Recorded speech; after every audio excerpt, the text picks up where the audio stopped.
Imagine this: a harmless-looking doll, locked safely behind glass, somehow becomes a whispered suspect in multiple deaths. Not the plot of a horror film.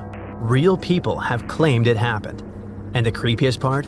This doll, nicknamed Annabelle, isn't the porcelain-faced figure you might picture from the movies.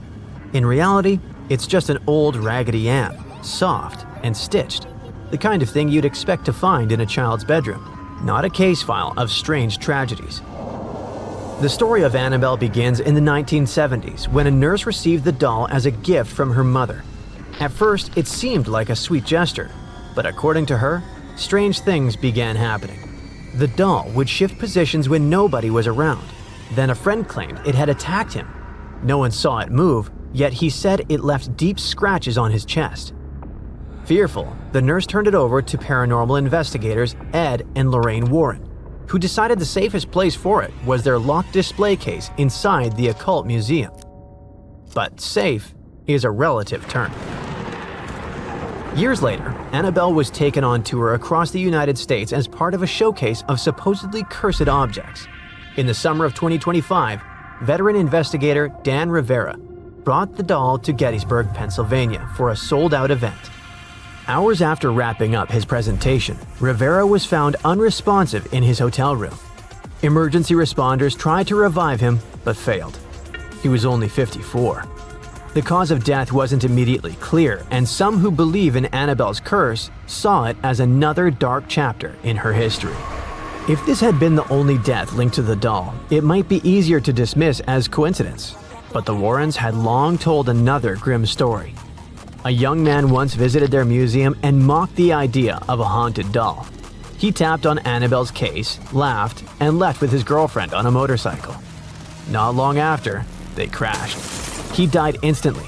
She survived, but according to the account, she told the Warrens they'd been joking about Annabelle just seconds before the accident. And that wasn't the only brush with danger.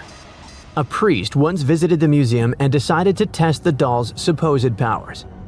After examining it, he scoffed, tossed it aside, and declared it powerless. On his way home, he lost control of his car and slammed into a tree. He survived, but later admitted that, moments before the crash, he'd seen an image of the doll in his mind. Even the Warrens themselves weren't immune to mishaps. When they first brought Annabelle home in the early 70s, they claimed their car's brakes failed repeatedly, nearly causing multiple collisions. Ed Warren pulled over, doused the doll in holy water, and as the story goes, the brakes worked perfectly afterward. Whether you believe in the supernatural or not, the pattern is unsettling. We're talking about accidents, sudden deaths, and near misses, all involving people who had direct contact with or openly mocked the doll. Skeptics argue it's all coincidence, human error, or the power of suggestion. Believers see a chilling through line. What makes the Annabelle legend so captivating isn't just the creepy incidents, it's the ordinariness of the object at the center of them. This isn't an ancient relic or a menacing artifact carved from stone. It's a child's toy, and maybe that's why the story gets under people's skin. If something as innocent as a rag doll can be dangerous, what else in our everyday lives might not be what it seems? Annabelle still sits behind glass today, in a case marked with a clear warning. Positively do not open. Most visitors keep their distance, but every so often, someone decides to test their luck. And if the stories are to be believed, some of them never get the chance to regret it. It looks idyllic, a vast green field with granite cliffs in the background and a river flowing through the landscape. You can see birds flying and people having a picnic. But then, a scream cuts through the laughter. No, you're not watching some horror movie. This is what happened to a visitor who found a severed hand in Yosemite National Park. Running into crime scenes in national parks is unfortunately more common than you think. Yosemite, for example, holds a record of police investigations, making it the second most dangerous park in the U.S. Not only that, but this is also a pretty huge place, bigger than some countries like Samoa or Luxembourg. You can see why this is an ideal place for you to become a missing person photo on a milk carton. Out of everyone who went missing in Yosemite, Patricia Marie Hicks' case is, I think, the most disturbing one. Remember the hand I mentioned? Well, it was found in 1983 on Summit Meadow by a visitor. The police tried to find more clues about this crime evidence, but the case eventually went cold. In 1988, a skull was discovered, but again, the case got stuck. It was only in 2021, with the help of a genetic genealogy test, that the police finally confirmed this was indeed the remains of Patricia, a woman who had been missing since 1982.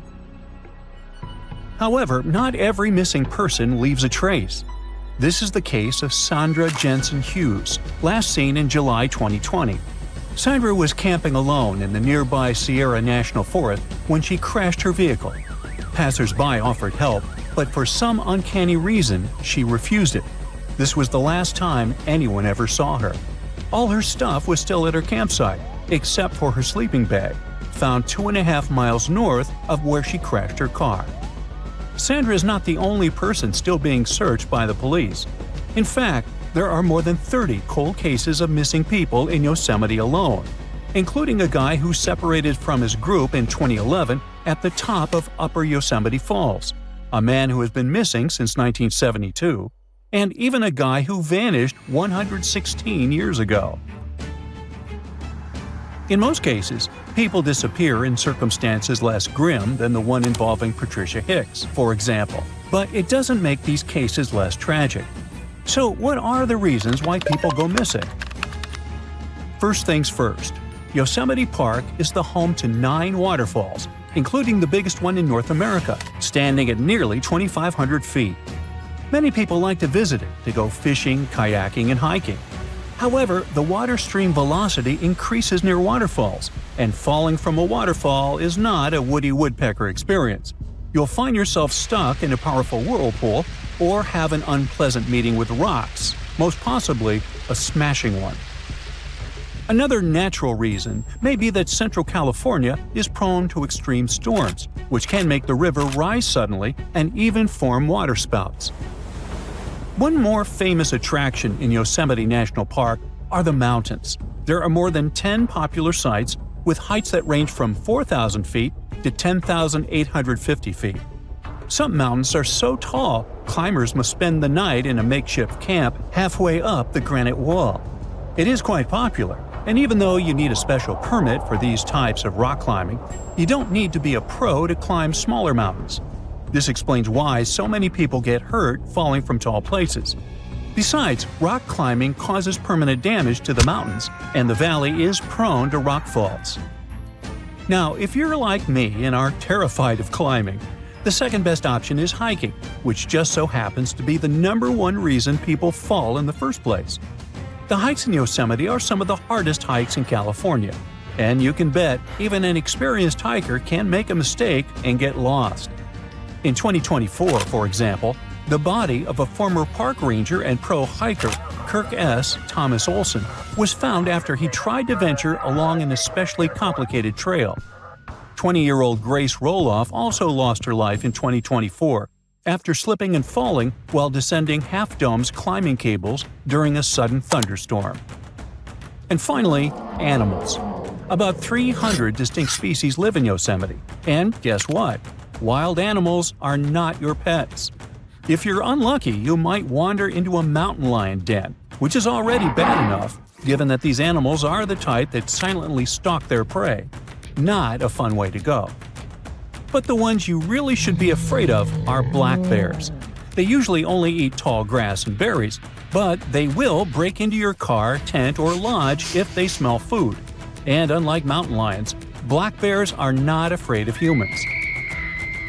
Now, the National Park Service makes it clear that rescue is not a certainty and that you must be prepared to get yourself out of whatever trouble you got yourself into. But how do I do that, you might ask?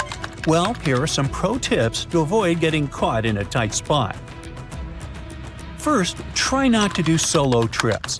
If you really want to have a me time, then let others know about your plans, like all of them.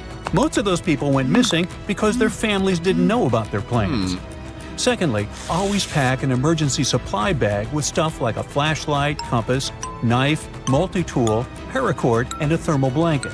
Remember, you are not Bear Grylls, and real life is not a fun episode of Naked and Afraid. Although, if not careful, you might just end up like that. Heat is also a big problem in Yosemite, so stay hydrated and go for a hike during cooler parts of the day. Seriously, drink water.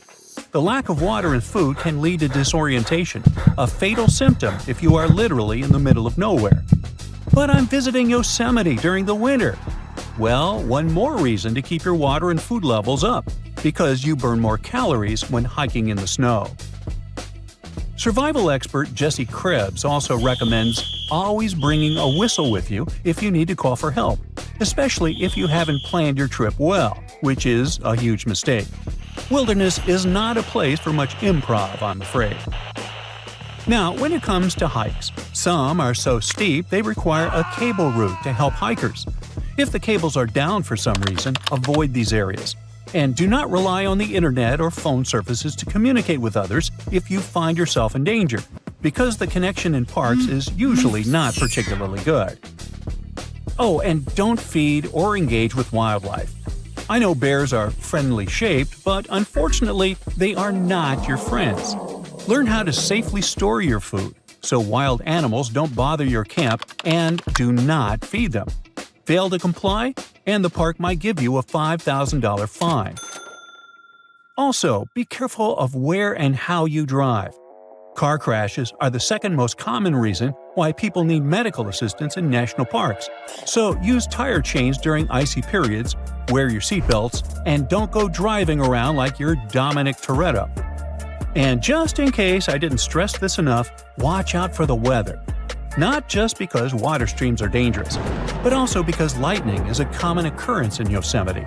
A lightning bolt may not strike you, but it may strike a tree, causing a fire or making it fall. A thunderstorm may trigger rock slides or make a climb slippery, like it happened to Grace Roloff. And finally, be careful with strangers, okay? Remember, stranger equals danger, etc. Well, that surely was fun, light, and not terrifying at all, right? Well, hopefully now you'll be wary of strangers, nature, and everything in between. Stay safe, be smart about it, and enjoy the park.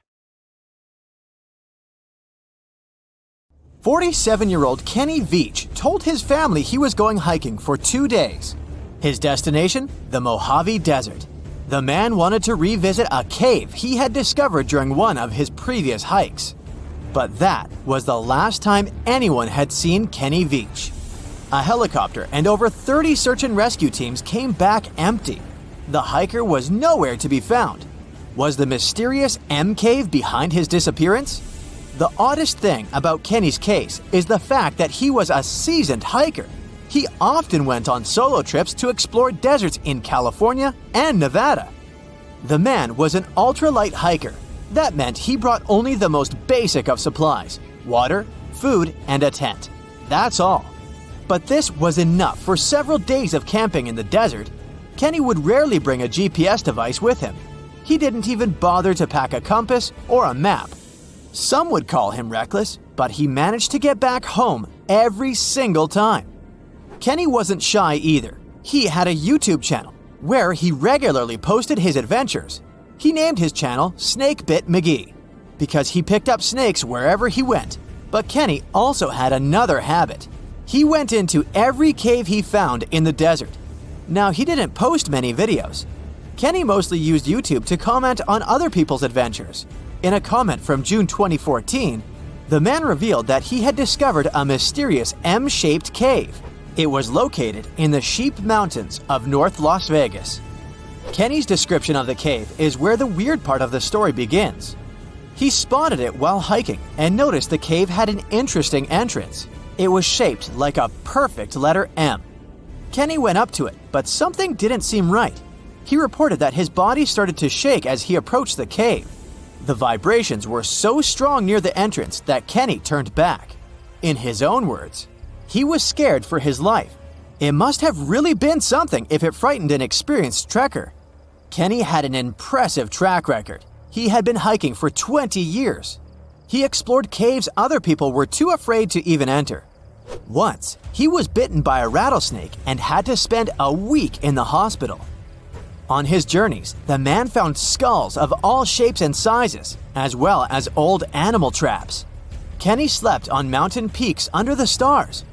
One time, he hurt his leg on a mountaintop.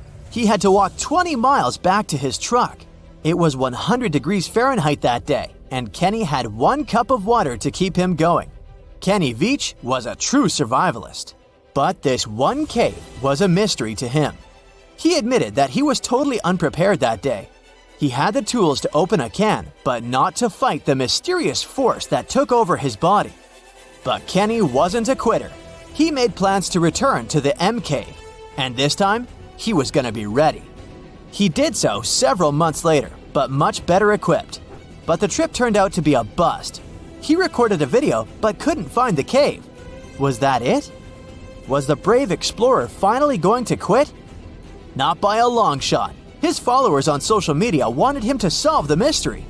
So he went out into the desert for the 3rd time. He planned a short, overnight trip, but nobody ever saw him again. After 2 days, his family alerted the authorities. They quickly launched a search for the missing man. Now we come to the weird part. In one of his videos, Kenny stood in front of an abandoned mine shaft. This is where he briefed the viewers on the mission. Rescue teams reached this point and found Kenny's phone. This was 10 days into the search, but the trail soon went cold. The rescuers feared the worst. They decided to send a camera down the shaft, but didn't find anything. For a full month, no one had any idea where Kenny was. And then, the mystery deepened. An unknown woman came forward online. She claimed to be the missing man's girlfriend. The mysterious woman told the story of how she went with Kenny on hour-long hikes. She urged hikers to use GPS not to get lost. And then, a claim that shocked social media users. The woman believed Kenny's disappearance wasn't an accident. She revealed that her alleged boyfriend had some serious issues. Apparently, he had quit his job a year prior to his disappearance. Did Kenny Veach really trek into the desert to take his own life? People weren't convinced. Kenny's daughter believed her father just had an accident. In her words, he was a survivor. Was the mysterious M Cave responsible for his disappearance? Did he find someone or something he shouldn't have found there? The questions linger, and so did the theories among the online community. Fellow hikers and YouTubers were determined to find the M Cave. This would solve Kenny Veach's mysterious disappearance once and for all. In 2021, one hiker got lucky. He claimed to have found the secretive M Cave. For safety reasons, the man couldn't reveal his exact location. The cave sits somewhere near Nevada State Route 375 East. The entrance to the cave really looked like an oversized letter M, just like Veach described it. But the shape is too hard to notice from ground level. Only when you look at it from above is the M shape visible. Who knows, hikers might have been walking past it for years without noticing the cave. Even Kenny couldn't locate the entrance the second time he went looking for it.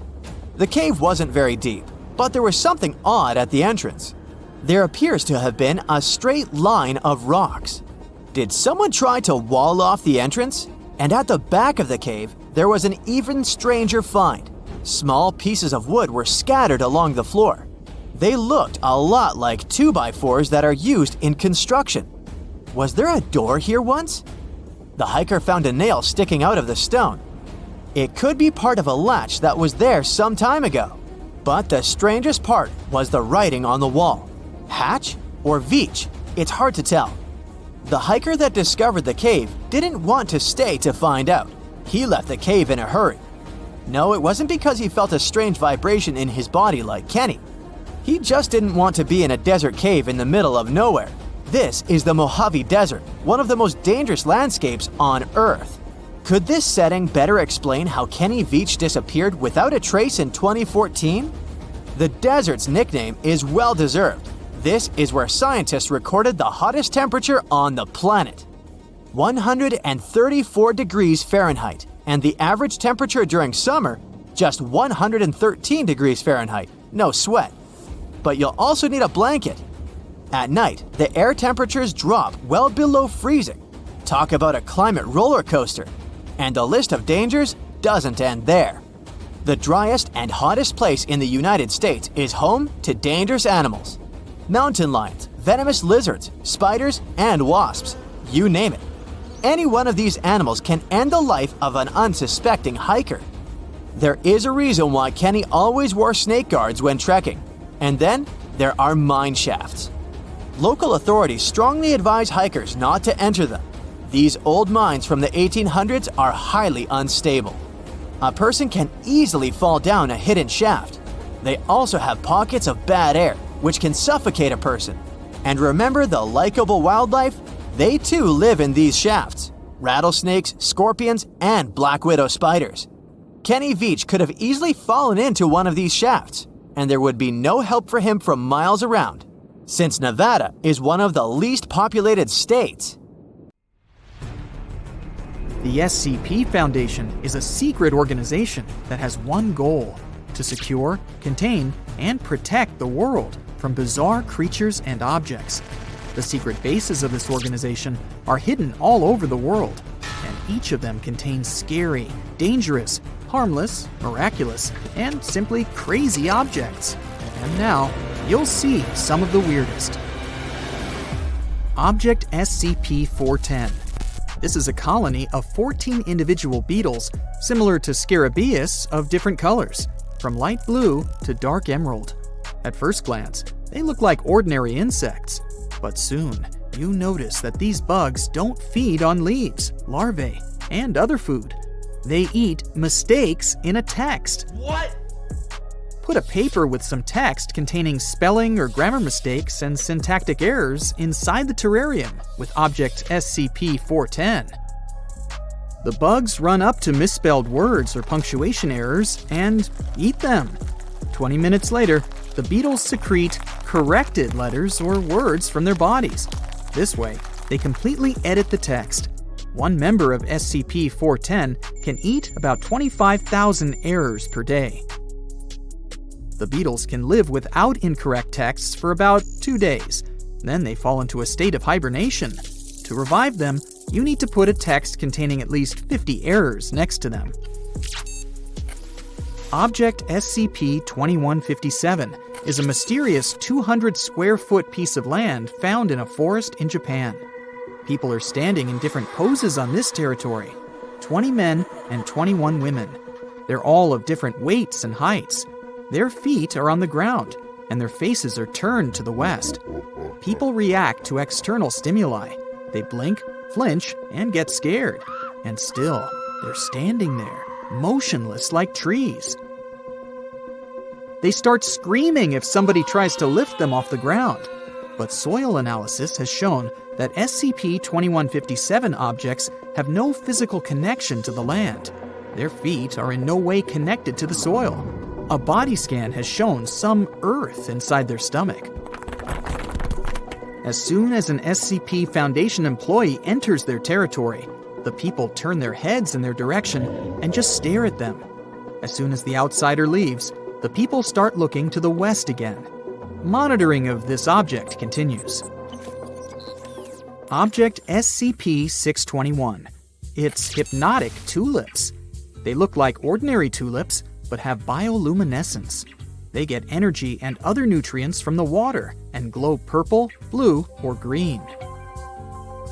This glow has a hypnotic effect on people and all nearby living beings. Bees, for example, start pollinating only these flowers, ignoring all other plants, which speeds up the reproduction of the tulips. Herbivores and other natural enemies avoid SCP-621. All this makes tulips a rapidly spreading species. While growing, SCP-621 takes all the nutrients from other plants growing nearby. It depletes the soil and consumes a lot of water. Under the influence of SCP-621, a person tends to take care of the plants and do everything to make them live as long as possible. For example, owners of large fields only take care of the tulips and ignore the rest of their farmlands under the influence of the glow. Oh God, oh God. Thus, tulips can spread until they capture all territories. and people will treat them with love because of their hypnotic effect. Therefore, it's crucial to keep tulips in an isolated greenhouse. Employees of the SCP Foundation water them every day and don't allow them to get out of the area. Object SCP-2559-J. While conducting research in one of the laboratories, a scientist accidentally opened a portal to another dimension. Little kittens began to come out of this portal in an endless stream. There's an infinitely huge world of kittens on the other side. If you pick up one of them, it will turn out to be an ordinary little kitty. The portal is located deep underground. It's not yet known how to close it. As a person approaches the doorway, they find themselves under the influence of cute kittens. Now, they're falling out into our reality at a rate of 3 kittens per second. SCP-999 is a large moving mass of transparent orange slime. It looks like jelly and has the viscosity of peanut butter. The shape and size of the creature are constantly changing. The object's surface is covered with a thin, flexible membrane that prevents the mass from spreading in different directions. It's a friendly creature that likes to play with people. So cute. It jumps on a person, hugs them, and makes gurgling sounds. SCP-999 emits a pleasant and constantly changing odor. It can be the smell of bacon, or fresh bedding, or roses. Touching SCP-999 causes euphoria that increases with the duration of contact. After that, a person experiences happiness for a long time. The object likes to completely envelop people and tickle them from head to heels. Object SCP-831 is a colony of unknown insects, similar in appearance and properties to ordinary termites. They feed on cellulose and water with sucrose. One termite lives from 25 to 40 days. The colony should remain in an empty, bright room under constant supervision. The walls and floor in the room should be made of high-strength steel. Employees should pour water with nutrients on the floor to maintain the life of these termites. You can only enter the room in a protective suit. When the termites get access to any object, they begin to use it to make the most primitive tools. For example, if you put a pencil in a room, termites will extract graphite and use the wooden body to create chips or something else. If you constantly feed it, the colony will grow and multiply. It will use primitive tools to create modern technologies. These termites know the properties of all substances and understand how to use them to create inventions. With the help of knowledge of the laws of physics and chemistry, and using wood and graphite from the pencil, in a few days, termites can create a primitive steam engine.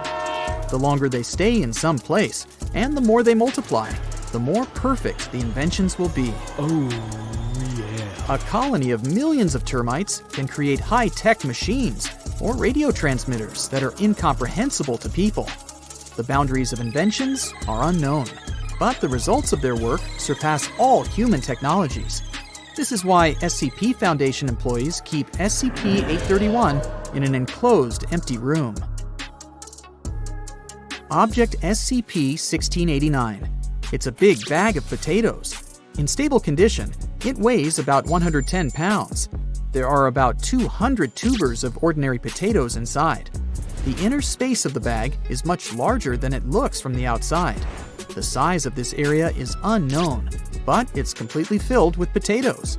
It's impossible to determine where the bag ends. Oh my god. SCP Foundation employees once went on an expedition inside the bag.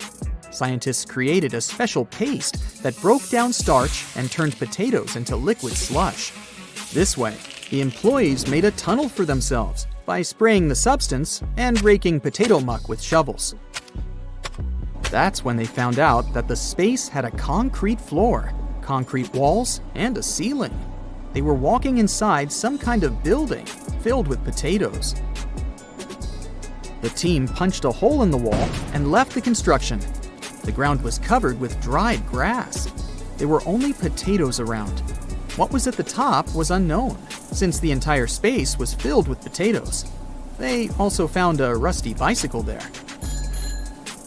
The expedition failed.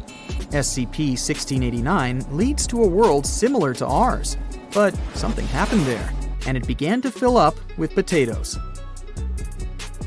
Object SCP-623. This is a small room built in the 60s by a professor of biochemistry. There are only these items in the room: one blue sofa, one red sofa, one green sofa, one white plastic chair, one round table decorated in the same colors as the sofas, 7 chairs around the round table, and 7 multicolored lighting fixtures. All the furniture is nailed to the floor. Strange patterns are painted on the walls. They perfectly match the style and the location of the furniture. The acoustics and the appearance of the room, as well as the arrangements of all the objects, have a strong, pleasant effect on a person. Oh, yes. Inside the room, people feel harmony and happiness. They relax and become kind and harmless. Because of the feeling of peace and serenity, people can't take the furniture out of the room. They just want to dance, laugh, hug the table, lie on the floor, and cry with joy. But as soon as they leave the room, they immediately become angry, aggressive, and sad. The real world outside the room seems to be a dangerous and dark place. If you stay inside the object for more than a few minutes and then go out, you can lose your mind. A college sophomore finished her shift at the cafeteria and decided to go for a hike. She got dressed, said goodbye to her roommate, and hitchhiked a ride to the start of a trail. The 18-year-old girl met some hikers who were coming back and asked them for directions. It was getting dark, but the student pressed on, and she was never seen again. Her name was Paula Jean Weldon, and she went missing in 1946. She was walking along a trail near Bennington, a town in southwestern Vermont. The next day, her roommate reported her missing. The authorities quickly organized a search party. Hundreds of people searched the woodlands around the trail for 4 weeks. Her college even shut down for a while so students and faculty staff could join the search. They came back empty. The girl had disappeared into thin air. Paula didn't pack a bag. She didn't take any extra clothes or money. All the evidence suggested she didn't expect to be out for more than a couple of hours. Her father was a well-known industrial engineer. He blamed the county sheriff for poorly conducting the investigation. Despite all the efforts, the poor girl was still nowhere to be found. Her case remains unsolved to this day. But this is not the first time someone went missing in Vermont's forests. A year earlier, Mitty Rivers, a lively 74-year-old man, was the guide for a group of 4 hunters. He reached a fork in the road with his son-in-law. Mitty said he would walk a short distance down one of the paths. After all, he didn't want to miss lunchtime back at the camp. But that was the last time anyone had saw him. The group he had accompanied searched for the man all afternoon before calling the police. A more extensive search followed, but it didn't yield any results. The local man was an experienced hiker, and he was well familiar with the trail. Still, he had gone missing. Firefighters, volunteers, and even servicemen couldn't find the missing person after a month of searching. All that they found was a cartridge he dropped in a nearby stream. The local authorities still haven't solved the case. Nobody knew at the time, but Mitty and Paula were just the beginning. In just half a decade, 5 people in total disappeared in this part of Vermont. Years went by, but still nobody could explain their disappearances. And that's why the area got its name, the Bennington Triangle, after the famous Bermuda Triangle, where ships and planes have been disappearing for centuries. In 1949, the most puzzling disappearance happened in the Bennington Triangle. A 68-year-old veteran boarded a local bus. He was going home after visiting his relatives in St. Albans. His family took him to the bus station, and there were 14 witnesses who claimed he was still on it at the last stop before Bennington.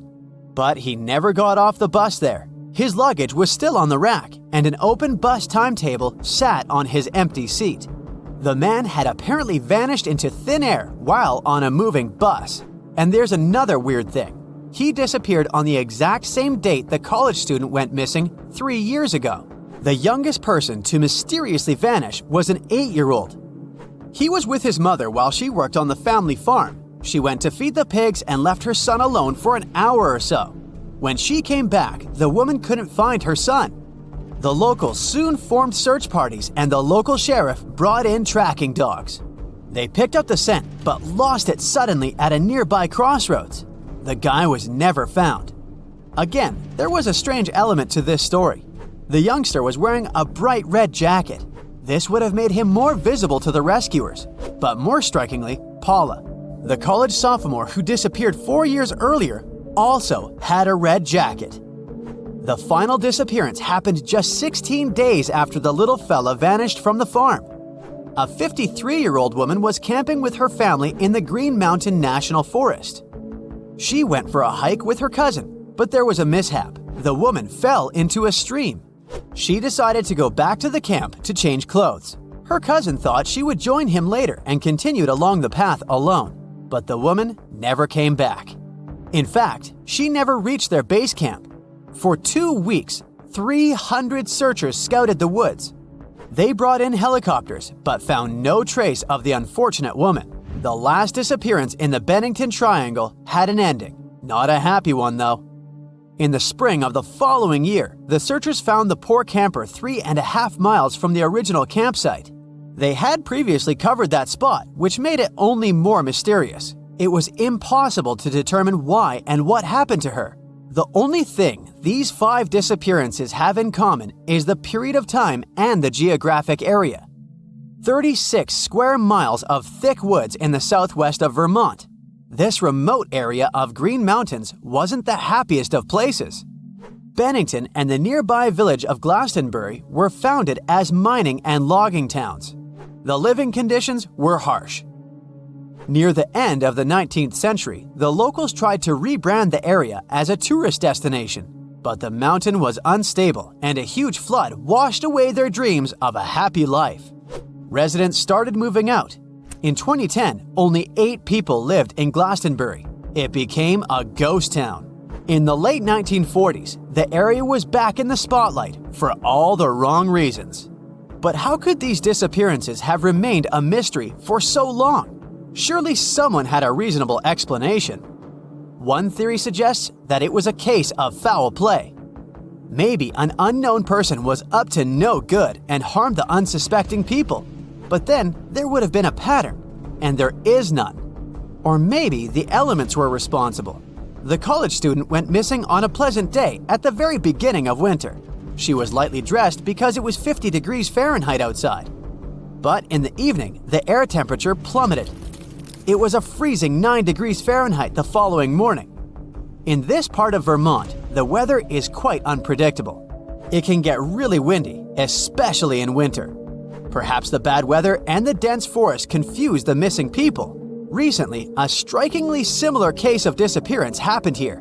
A college student got lost in heavy fog at the top of Glastonbury Mountain. When he didn't return home, his fiancée called the police. State troopers immediately went out to look for him, but it was too dark and foggy to see anything. Luckily, they found him the next morning. He got lost because of the thick fog. He managed to find his way back to the trail only after the weather conditions improved. This story had a happy ending. But could this incident explain what happened to the people who disappeared over 70 years ago? The mountains around Bennington are full of abandoned mine shafts, a reminder of the town's history. A hiker lost in fog could easily fall into one of these wells. They could have no way of getting out. The area is so remote that no one would ever find them. The second danger are wild animals. Black bears are native to New England. Local hiking clubs advise visitors to store their food in special boxes, not to attract bears. The Green Mountain National Forest sits in the middle of the Bennington Triangle. Today, this popular recreation area is within a day's drive of 70 million people. People come here to camp, hike, and ride mountain bikes. But do all of them know about the 5 mysterious disappearances? I guess I wouldn't dare venture into this remote patch of Vermont's wilderness now. This may sound mind-boggling, but scientists found a 385 million-year-old root network. Yeah, it's like a fossilized web of roots that's got them all excited. They're reimagining what the world's first forest might have looked like, And let me tell you, it's not what you'd expect. Under an old highway department quarry near Cairo, New York, they found the remains of a mighty and mature old-growth forest. This place was home to at least 3 of the world's earliest tree-like plants, but these plants, in fact, looked nothing like trees. One of them looked like giant stalks of celery. The second type resembled pine trees with hairy fern-like fronds for leaves. And the third plant was like a palm tree with a bulbous base and fern-like branches. It's like they couldn't decide what they wanted to be when they grew up. But here's the kicker. These primordial trees were quite old and large, so they weren't packed densely together. They were relatively scattered across a floodplain that ebbed and flowed with the seasons. And even though dry periods were a regular part of the cycle, these tree-like plants thrived in semi-arid conditions. Their roots had adapted to the possibility of short-term flooding, which is confusing because they're not supposed to survive in those conditions. But wait, it gets even weirder. Other trees in the area came more prepared for bouts of water scarcity. There were extinct pine tree-like plants with deeper root systems that could spread 36 feet wide and 23 feet deep. These guys were more advanced than the fern-like trees and had true leaves that could photosynthesize. It's like they were showing off or something. So why did the fern-like trees dominate prehistoric deltas, while the pine-like trees dominated the floodplains? It's like they didn't even care about setting up near rivers or water sources that could carry their genes farther afield. Maybe they were just rebels without a cause, doing their own thing and not caring what anyone else thought. In any case, this finding has got evolutionary ecologists all excited. They're saying that the earliest trees could colonize a range of environments and weren't limited to wet areas. Who knew trees were so versatile? One guy was walking in the forest of County Park in Huntington, New York. He came to a mysterious small area where he found cans of leftover food and a dirty blanket on the ground. Broken branches lay nearby, folded into a strange shape resembling a cage. And almost every tree had A4 sheets of paper hanging on it. There were about 10 sheets in total. Someone carelessly stuck them to the trunks with duct tape. All these sheets had photos of missing people and some information about their disappearance. A city where a person had vanished, and the local police phone number. The guy got scared and ran away. But before that, he filmed everything on his phone. He posted the video on the internet. And after that, Reddit users started their own investigation. It turned out all those people whose faces were printed on the posters were really missing. The man who discovered this place called the police. Fortunately, the officers quickly found the person who had done this. He threw a Halloween party and decided to hang posters of missing people to create a scary atmosphere. He removed all the photos and the police stopped the investigation. Do you know these guys standing in the streets and holding a free hugs sign? Oh, it's so cute. They give so many positive vibes to people. And now, imagine you're walking through a dark forest alone, in the fog, and somewhere in the thicket, you notice a small gray house. It's hidden in the foliage and looks like an entrance to a bunker. It has no windows, only a dark doorway leading into the darkness. And you see that someone wrote, "Free Hugs Hut" on the wall. Yeah, not so cute this time. The exact location of this hut is unknown, but it's somewhere in the forests of Wisconsin. In fact, there's nothing terrible inside. Some garbage, dry leaves, cobwebs, and moss. Teenagers or homeless people like to hang out in this hut. Some of them probably had a good sense of humor if they wrote this phrase on the wall. But imagine if a scary, pale old woman had been living there for years. She'd be waiting for you inside to hug you tightly with her long, thin arms. We're in Greenville, South Carolina. There's a forest next to this town. You go there and notice a silhouette of a man. It's a big, sinister clown. You freeze in fear.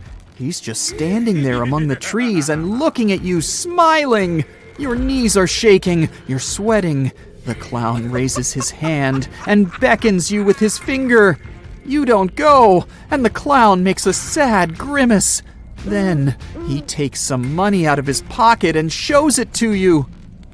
you finally return control over your body and run away from the forest as fast as you can. The scariest thing is that there are several such clowns in the woods of Greenville. Many locals have seen them walking among trees, attracting people's attention with green laser pointers. Fortunately, instead of approaching them, residents went to the police station. The clowns called people to an abandoned house in the woods. Officers searched the building, but found nothing suspicious there. Still, locals prefer to avoid the forest. In forests, you can not only see, but also hear something terrible. For example, you can hear people's screams. These sounds come from nowhere and only at night.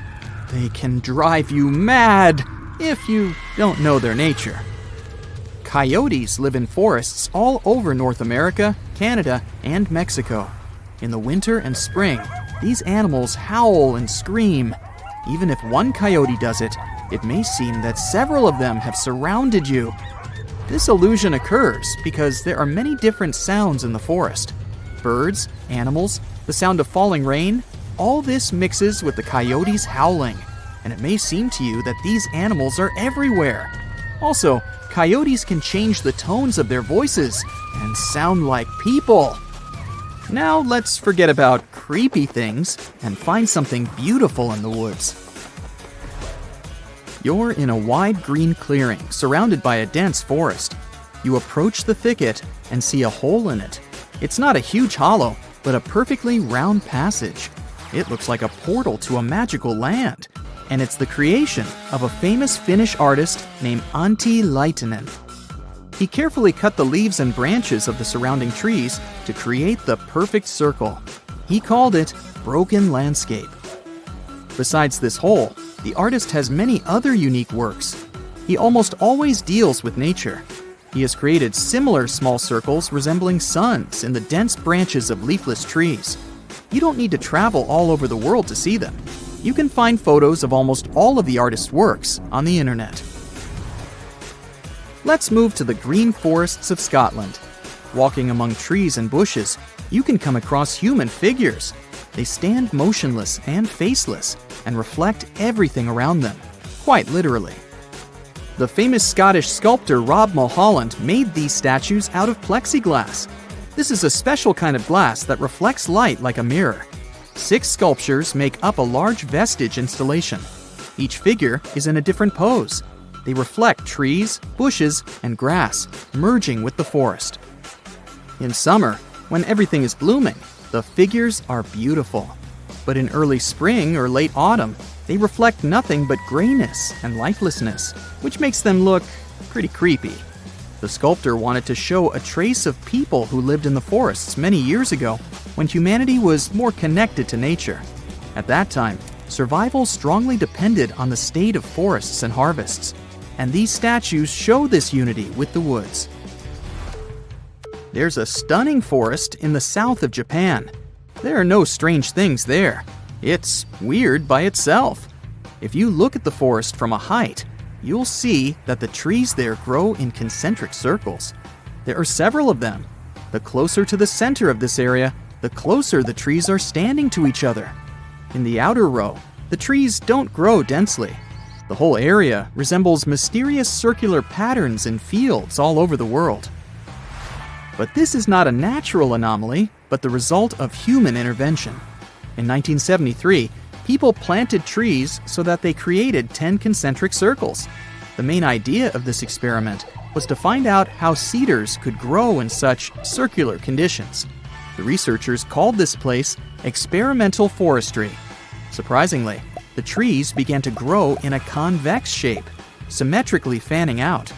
This proved that the size of the gaps between the trees greatly affected their growth. Initially, the scientists planned to cut the trees down after the experiment was over, but the place became very popular with tourists. People love to walk along these trails and take beautiful pictures using drones. The next strange finding is in the US. This is Vashon Highway, surrounded by a large forest. In its thicket, you can find an unusual tree with a rusty red bicycle inside its trunk. It looks like it grew into the trunk and became a part of it. Only the handlebars and one of the wheels stick out of the bark. The bike got into this tree in the 50s. One young guy received it as a present for his birthday, but he didn't like its handlebars and rugged wheels. So he just left this present near a bush and never came back for it. The bush turned out to be a young tree. With time, its trunk expanded and grew around the iron body of the bicycle. When locals noticed this, they decided not to remove the bike from the tree. And they did right, since this place became popular among tourists. You've just moved to the Romanian city of Cluj-Napoca to make a startup, but you still have no idea what kind of horror will happen to you. In this city, you meet new people, and they tell you the story of the mysterious Hoya Bachu Forest located to the west of the city. They say it's the country's scariest place, and locals call it the Bermuda Triangle of Transylvania. After the meeting, you decide to check out of this place.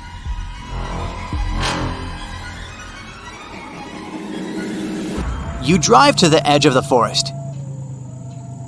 You go into the thicket and hear some singing of birds and the chirping of crickets. Somewhere in the distance, branches crackle and some animal howls. Some trees look ominous. Their branches look like many crooked arms. It seems to you that someone is watching you. You take a few more steps and find yourself in a small clearing. This is a perfect circle with grass, but no trees are growing here for some reason. You hear a moan from above. You look up and see a bright light within the trees. It gets brighter and brighter. And you lose consciousness. You're walking through the forest. It's already dark. You're cold, but fortunately, you can see the road ahead and your car. You come home, open the door, and look at the wall clock. This is strange. It's 10 p.m. now. You drove to the forest at 5 p.m., then took a little walk in the woods. Where did a few hours go? Then you notice something weird. There are strange red spots on your left hand. Are these burns or some rash? You go to the mirror and see that there's still a strange rash on your legs, arms, and neck. You tell your new friends about it, but they don't look surprised. They say that most legends about this forest are associated with time travel and memory lapses. Some say that they don't remember how they spent several hours in the forest and what they did there. Others talk about a strange rash on their hands. There are legends that the ghosts of lost people wander there, and some flying objects often visit this place. Someone said they had heard an ominous whisper in the forest and seen flying heads without bodies. The most famous legend says about a 5-year-old girl who disappeared in the forest. Rescuers and locals searched for her in the woods for several weeks, but found nothing. Then, a few years later, the girl came out of the forest alive and well, but the strangest thing is that she hadn't aged at all. She remained the same 5-year-old girl. After that, people began to think there was a time portal in the forest. If someone gets there, they'll find themselves in the future. It can be several hours or several years. Another myth is about a biologist who photographed the local fauna in the forest. He was taking photos of flowers and trees and caught on camera a strange object that flew in the sky. After that, people were sure that beings of extraterrestrial civilizations visited the forest. In the 15th century, a woman also disappeared there, but 500 years later, she came out of the forest completely healthy. Of course, it's unlikely that she was that woman. But a coin dated to the 1600s was found in her pocket. All these stories, as well as reports about phantoms, are rumors and myths. No one has yet been able to prove that the forest is really the center of paranormal activity. But if you decide to visit this place, ask local farmers who live near the forest to share some stories with you. Perhaps they'll tell you something more creepy and truthful.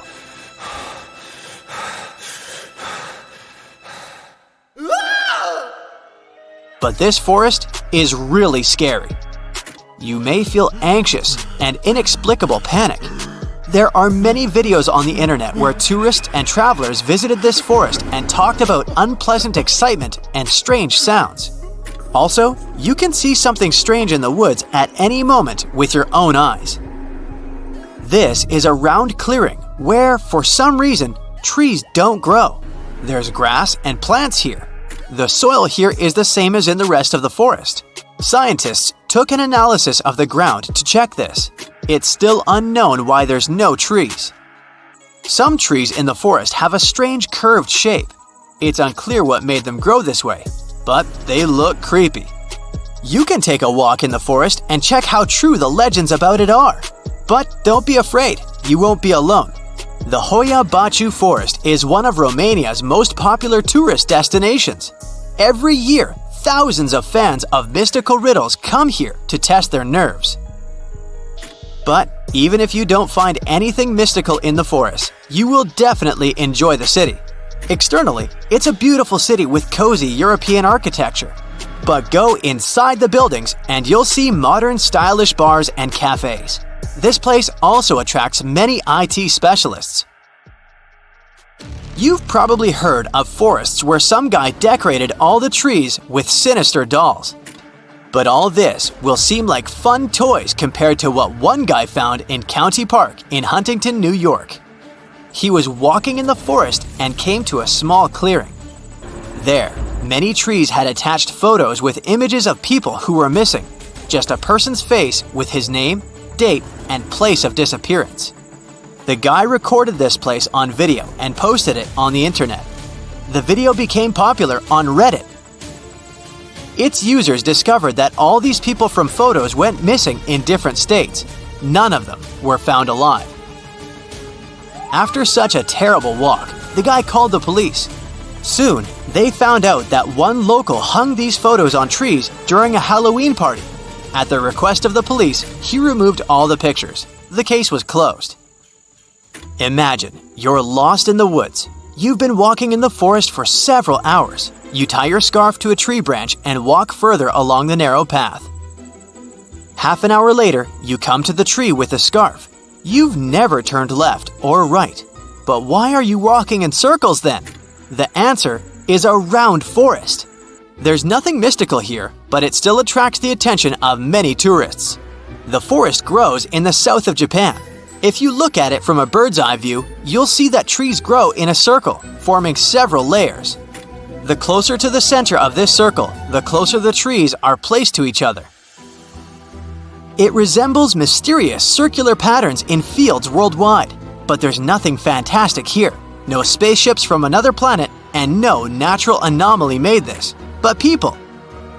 In 1973, people planted trees in the shape of 10 concentric circles. It was an experiment that showed how cedars would grow in such unusual conditions. The trees began to grow in a convex shape, symmetrically fanning out. This proved that the size of the gaps between the trees affects their growth. Initially, according to the plan, people had to cut down trees. But the place became popular among tourists. Its photo quickly spread throughout the internet, so people decided to leave it untouched. You can also visit this forest and take beautiful drone shots. 50 ships and 20 airplanes have gone missing. Many people have disappeared, and mysterious forces might have...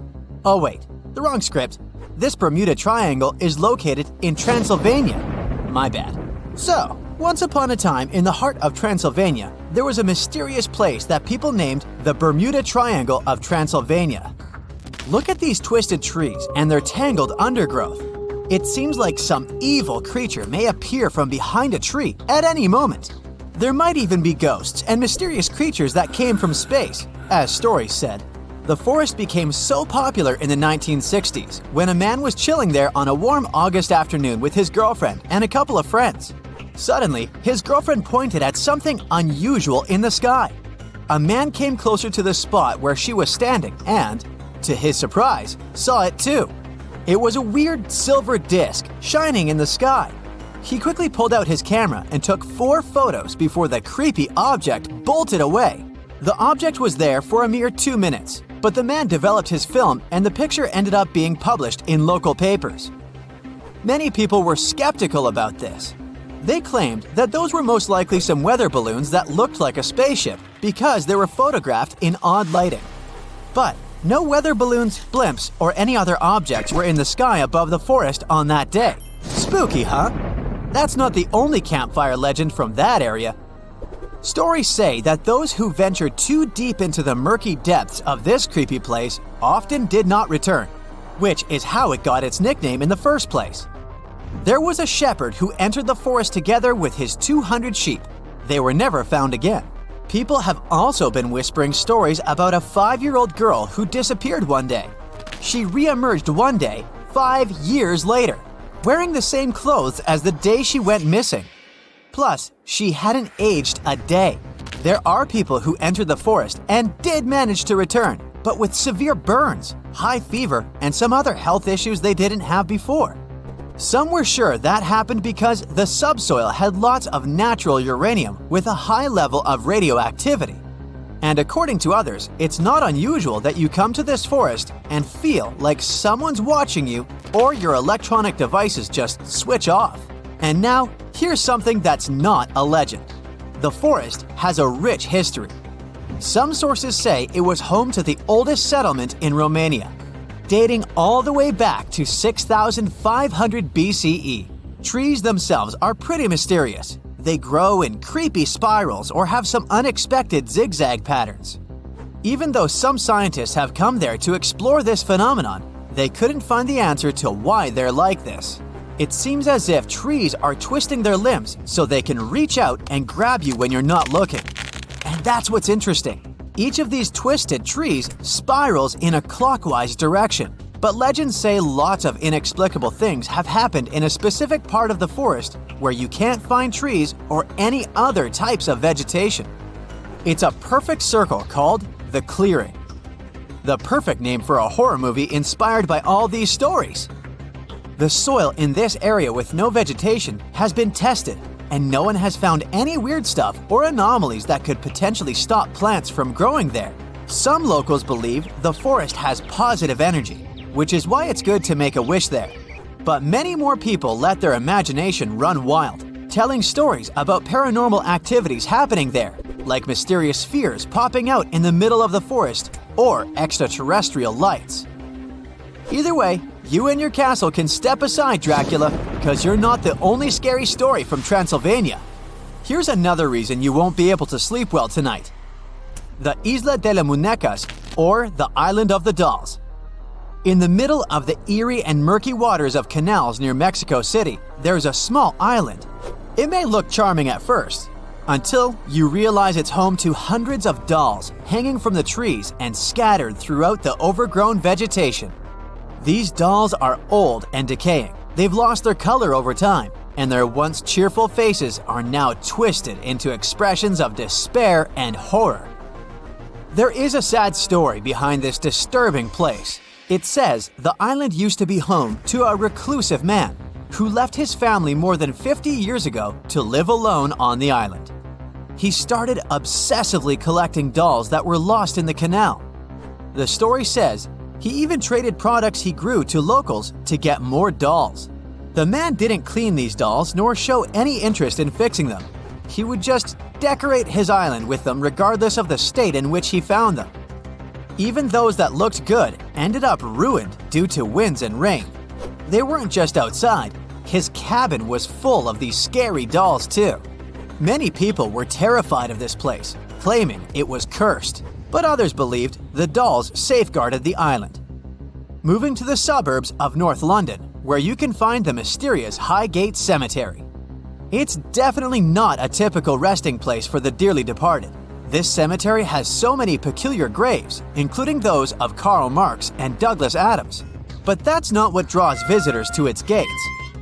People come there because of the legends claiming that this place is haunted by all sorts of spooky creatures, including vampires. Yup, stories about shadowy figures hovering over graves with glowing red eyes and sharp fangs never get boring. But this place wasn't always this creepy. It was established in the middle of the 19th century, once neglected and overgrown with crumbling monuments and vegetation that seemed to swallow up graves. But these legends became popular along with the place itself in the 1970s, after the cemetery had appeared in several horror movies. Some visitors there are even self-proclaimed vampire hunters. There's this peaceful and charming village called Pluckley, just a short drive away from London. At least that's what it seems at first sight. People whisper Pluckley could be the most haunted village in England. As you go through its winding streets, you'll come across many spots legends say are haunted. Many of them are connected to the Daring family, which held the title of Lords of the Manor for over 4 centuries. What gives the sense of old times is the round-topped windows on many buildings. Legend has it, hundreds of years ago, Lord Daring escaped when his enemies captured him. He jumped through one of these windows head first. In commemoration of this pretty daring act, every window in the manor house and the village was made in the same style.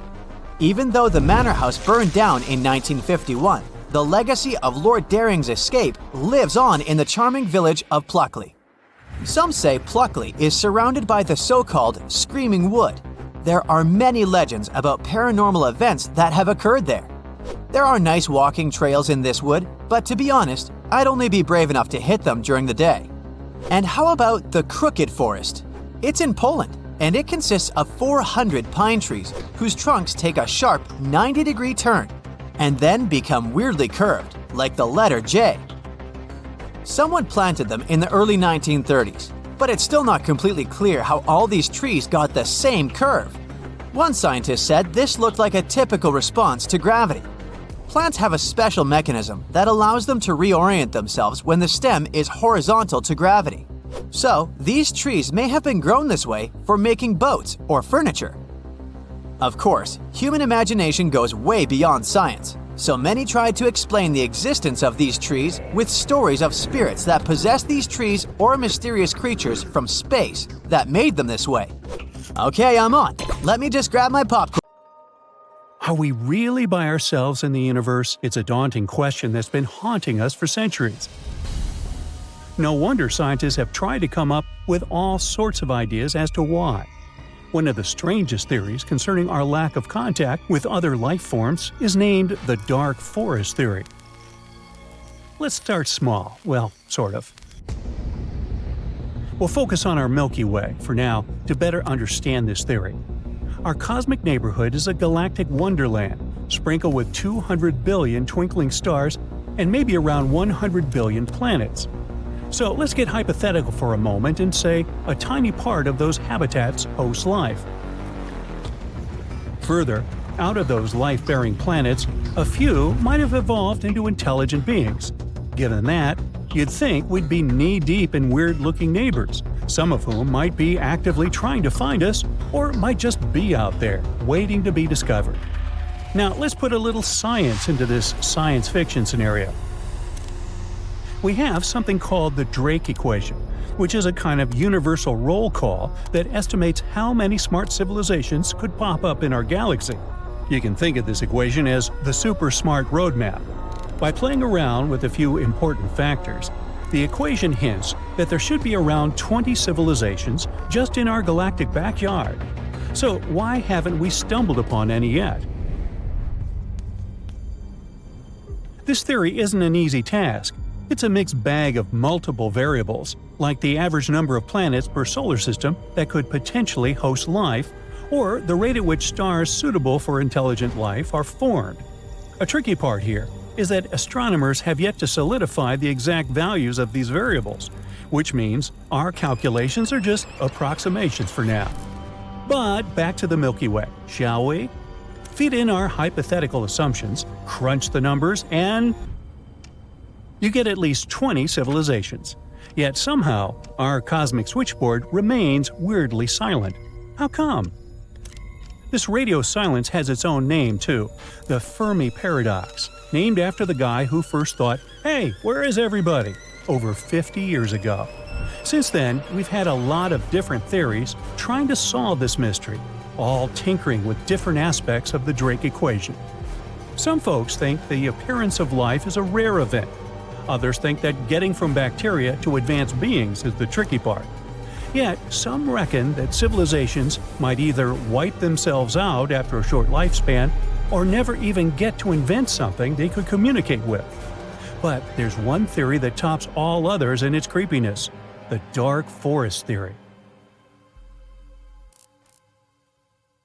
According to it, the universe is a huge cosmic version of a haunted forest.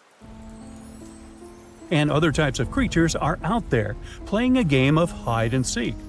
They're intentionally keeping silent. Why? Well, the dark forest theory was best explained in a sci-fi novel, and the rationale goes something like this. For starters, every life form wants to stay alive. I'll buy that. If we go with that assumption, it's impossible to be sure whether other life forms might harm you if they get the chance. So, the safest bet is to take them out before they find the right time to do the same to you. Frankly speaking, it's the universe's version of the survival of the fittest. In this scenario, making contact with others becomes the most dangerous game, as it could lead to your location being traced and you being wiped out. How human. This results in everyone keeping quiet, a kind of universal shush, where every civilization tries to hide in utter cosmic silence.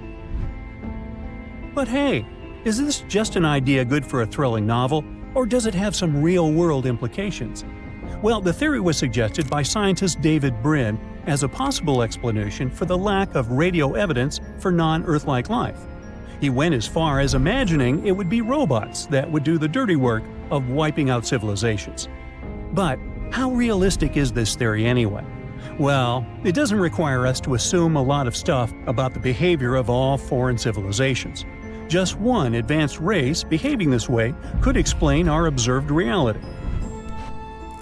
And it might explain why we've not picked up any advanced radio chatter despite a century of eavesdropping. It's possible that other creatures like us are too terrified of being noticed and have gone radio silent on purpose. But, and it's a big but, like mine, it does base itself on the notion that other species share our level of risk aversion and logic, or that there's a rogue civilization out there, picking off anyone they perceive as a threat. And that's a pretty significant assumption. If that doesn't sound creepy, this next piece of information certainly will. For about a century now, we've been shouting our existence into the cosmos. If this theory proves to be correct, every other civilization within 100 light-years of us might be getting our signals and knowing exactly where we are. And if we have reasons to hide from them, as suggested by some like Stephen Hawking, we might already be in trouble. But what if this theory isn't true? What if, sooner than we'd like to imagine, weird galactic creatures will indeed try to reach us? The truth is, most of us wouldn't even know what to do. Hey, let's not get over ourselves. In fact, some scientists are tackling this issue head-on. For the first time since the 1980s, specialists are trying to cook up a how-to guide for when we inevitably bump into cosmic neighbors. For instance, some researchers believe we've got to do more than just worry about how these life forms could shake up our world. If they send any type of radio signals down here, we've got to think about our reply. What are we going to say? Hey, we're humans. Nice to meet you. Absolutely not. We've got to do better than that. See, the only plan we've had till now came from a rough blueprint dating from 1989. This guide is a bit wishy-washy on what to do when the entire world gets the outer worldly text. Mostly it says, hey, let's share the news with everyone. But then what? If we confirm it's legit, officials will need to ask the United Nations for advice. But hey, does the United Nations even have a plan? Maybe, who knows? We've been doing loads of space exploring lately. Some say we've stumbled upon water on Mars. Others are sure we've spotted some planets that could be twins to Earth. So, the idea of finding life elsewhere isn't that far-fetched. But even after 100 years of trying to chat with cosmic beings, it's still a one-sided conversation. This new protocol isn't just about chatting up outsiders. It's also going to act as our cosmic voicemail, checking messages from outer space. It aims not just to decode the external lingo. It's also planning to figure out what these messages could mean for us. The plan is also to draft reports about how different policies could impact us and set up guidelines on how to respond to these space texts. So, will we ever get a message from our cosmic mates? Only time will tell. But what we do know is that we just can't wing it. We can't be caught off guard and start a planet-wide frenzy when we get that otherworldly WhatsApp. We gotta have a plan, and we gotta have it ready for when we're face-to-face with the real deal. I mean, we've come across a lot of potential such sightings, but none of them proved to be genuine. On that note, U.S. authorities checked over 100 cases of weird stuff going on in the skies. I'll spare you the details, but not one green creature was ever found. More like drones and similar stuff floating around. So, as we stand on the cusp of this potentially game-changing event, we must strive to be prepared. Whether our intergalactic neighbors drop us a text tomorrow or centuries from now, we need a plan. After all, this could change everything we know about our universe and our place within it. When you think of theme parks, you normally imagine laughter and fun times. But once they're closed and abandoned, well, that's a whole different story. Let's take a look at some of them. You decide to take a trip to New Orleans to visit Six Flags. When you arrive there, you discover the theme park is deserted. The sign that says "Closed for Storm" is still standing. You're feeling adventurous, so you let yourself pass the crackling gates. Is it chilly in here, or is it just me? You walk past a swimming pool, and it looks like there's someone in there. You get closer and, oh no, it's an alligator! Better run and leave that thing alone. You keep exploring the site. The park took inspiration from the city's French architecture, but today the buildings are dirty, the windows are all shattered, and there are unusual items everywhere. Say, what is this vintage rollerblade doing here?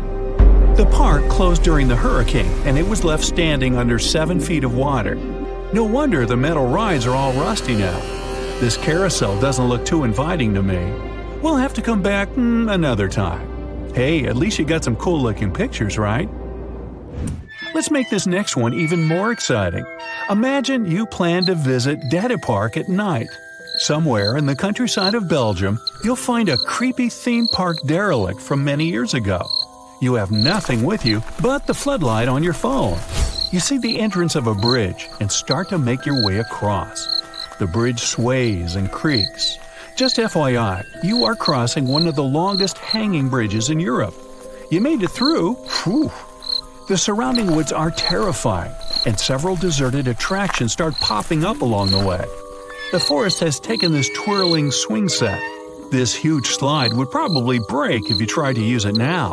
The park is in terrible condition. No wonder they closed it down due to security reasons. Best to leave it now and come back in the daylight. Your next stop is Wonderland Eurasia, also known as Anka Park in Turkey. The theme park opened in March 2019 but closed shortly after.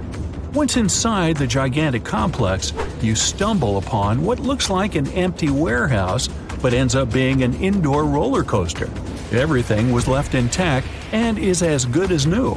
You even take a quick sit on one of the roller coaster carts, perfectly lined up for the next ride. If you're feeling really adventurous, you can walk on the rails of the indoor coaster. Just be careful not to fall down. Oh, over there are the Flintstones. It's almost like a childhood deja vu here in the youngsters section of the park. On the horizon, you see what looks like the Jurassic World and decide to check it out. There are neglected statues of huge T-Rexes and fake skeletons of dinosaurs lying across the floor. Unlike the other derelict parks, everything here is new, which makes it all the more strange. Nara Dreamland was meant to be Japan's Disney World, but the project failed over time. Today, it's inhabited by moist ivies and strange birds. To get in, you'll pass a drawbridge and head into a pastel-colored castle. Your heart might beat faster than usual when you pass a fog-covered roller coaster. Was that meant to be the Matterhorn? Yup. Everything about this place says you shouldn't be there. Tossed on the park's floor, you'll see reels of tickets and misconfigured stuffed animals. How about walking into an empty diner? It's bizarre how the tables and stools are still in place. Strolling through what was once a gift shop, you'll see empty shelves and an old-school cash machine. I'd say you better leave before anything comes out of here. Now, if I say Joyland, what do you imagine? The name says it all, right? But if you decide to visit Joyland today, I bet you'll have a very chilling time. Down in Wichita, Kansas, you'll find a once famous but now empty theme park filled with eerie sights. A pale blue slide in the middle of a forest? Check. Empty warehouses straight out of a horror movie? Check. A wacky shack that looks truly wacky? You bet. But if you visit it on a good sunny day, I'd say the park is weird but still has some beauty. Joyland was built in the late 1940s. It carries a vintage aura that goes well with the neglected atmosphere. Hey, look at this rusty yellow Ferris wheel with a stripped ticket box in front. I dare say it's almost charming. The Magic Harbor Amusement Park is not that magical after all.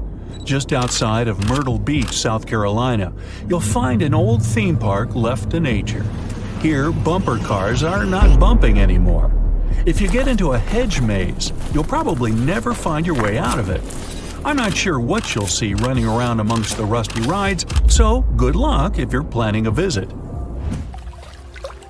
If you're looking for somewhere to cool down on a hot and sunny afternoon, how about Disney's River Country? Just kidding. You're definitely not going to want to get in the water there. The park was built in the 1970s and closed in 2001.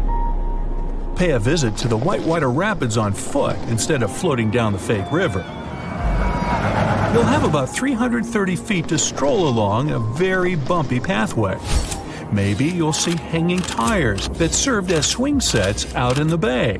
You can even try zip lining if you trust the cable. To add a little more creepy to this story, the park was closed down due to a dangerous bacteria that thrived in warm bodies of water. Are you sure you don't fancy a swim? When you think Italy, I bet you think pasta and pizza, and a leaning tower somewhere. Well, in the south of Italy sits the empty Miragica amusement park. The entrance still says welcome, but people stopped coming a few years ago. The site is covered in grass everywhere. The toy-like architecture is still there. Beneath the forgotten rails of an open-air roller coaster, you can almost hear the screams of excitement of people on the ride. This part of the park is usually prohibited, but there's no one around to control that now. It might be scary to be here, but adrenaline sure is running high. This next theme park is vacant only during a certain time of the year, but it still gives the true heebie-jeebie vibes. You have to catch a train from the city and travel to the end of the line till you reach the park. Coney Island is a seasonal park, open only from the middle of spring to the middle of fall.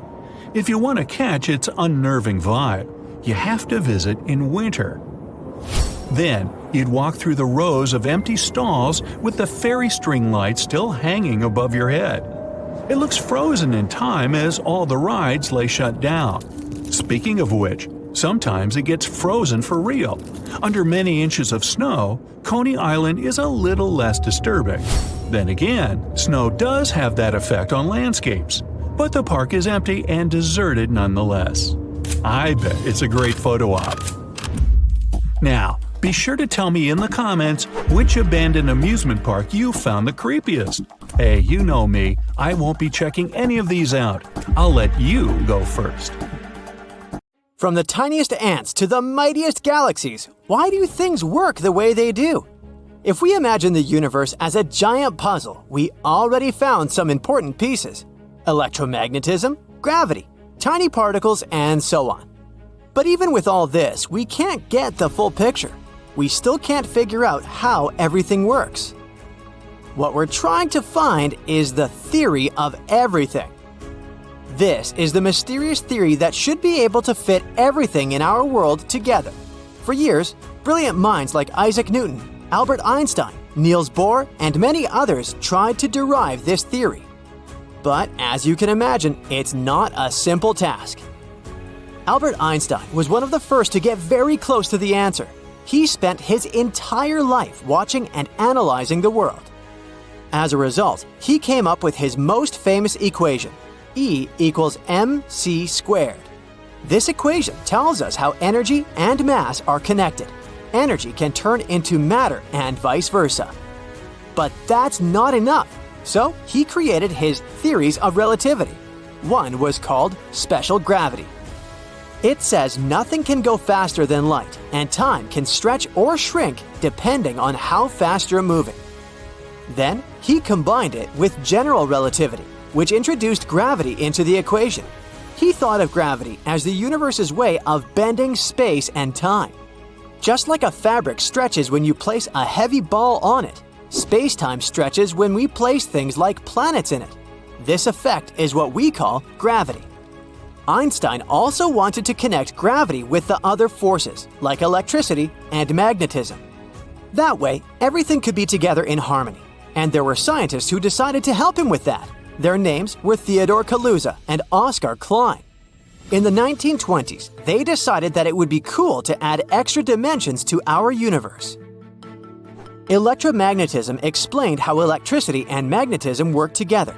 And now, Einstein, Kaluza, and Klein wanted to add relativity to it, like mixing several flavors of ice cream to create a super delicious universe sundae.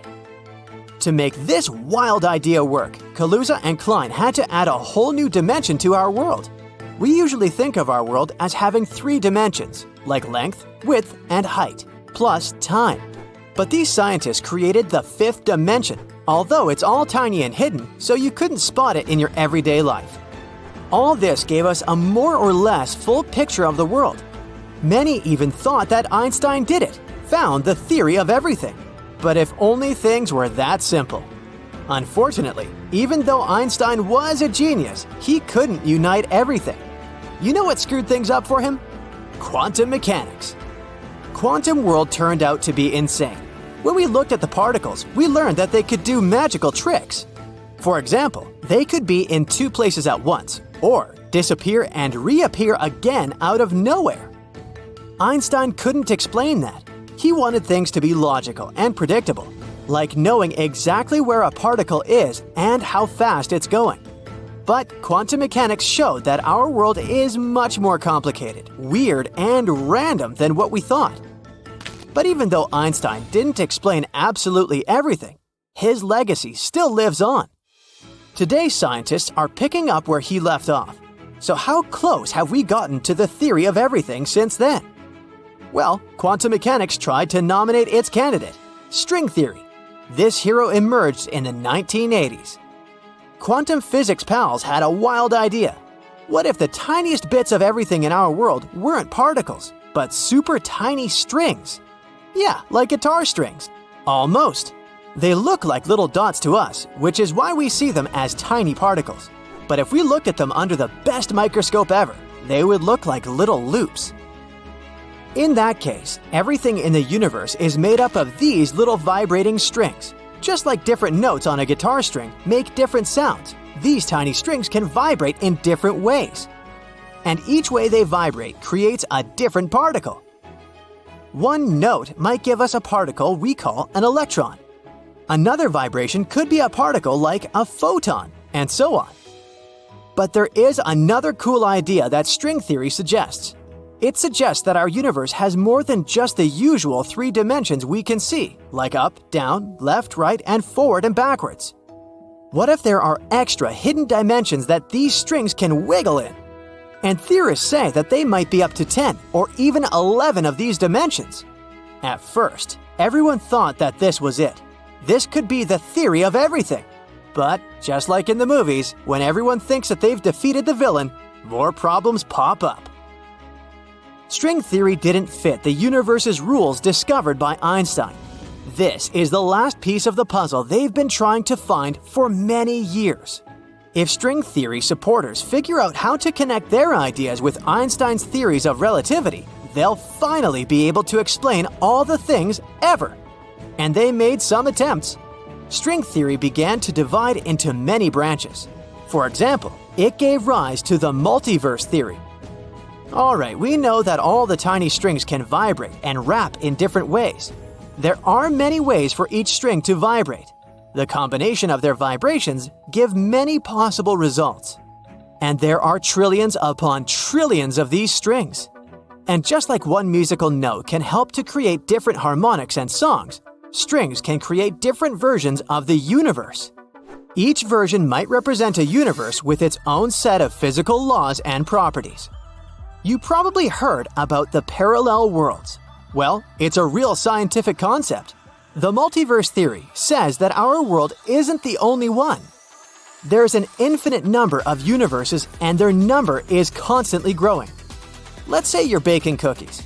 In one universe, you make chocolate chip cookies. In another universe, you make oatmeal raisin cookies.